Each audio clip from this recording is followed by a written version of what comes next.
Hello साथी, good afternoon राखिदिनु। Good afternoon सबैलाई। हाम्रो चाहिँ लन्च खाने टाइम भयो। यहाँ चाहिँ भिएम खाँदैछ। यहाँ भान्जी हुनुहुन्छ, मेरो भान्जी जेठी दिदीको छोरी। यहाँ भानी कान्छी दिदीको छोरा अभिनन्दन। यहाँ चाहिँ आमा हुनुहुन्छ, धमाधम पलेटी कसेर खानुहुँदैछ। भिनाजु, मेरो ठुलो भिनाजु। यो चाहिँ मेरो खाना हो। यता दिदी हुनुहुन्छ, ठुली दिदी मिना शर्मा। उहाँको पनि छ भ्लग, हेरिदिनुहोस्। मेरो छैन, अभिनन्दन छेत्री। उहाँ चाहिँ मेरो भान्जा हो, उहाँको पनि छ। के नाम छ? अभिनन्दन छेत्री। अनि अर्को के छ? अर्को युट्युब च्यानल पनि छ नि? हजुर। के नाममा छ? एबिआई अनि सी। सब्स्क्राइब गरिदिनुहोस् भन्। सब्स्क्राइब गरिदिनु है।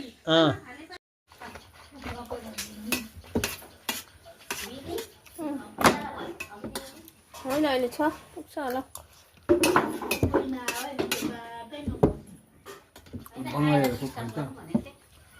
ए आमालाई गिलास हाल्दैन।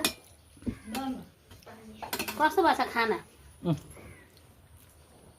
दामी। दामी?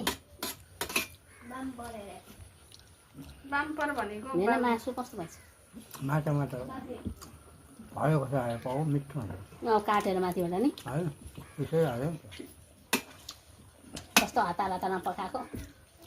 यो झोल उम्लिँदाखेरि हरियो खोर्सानी काटेर हाल्छ नि, पुरा मनपर्छ त्यो मलाई। यति हो यसमा मासु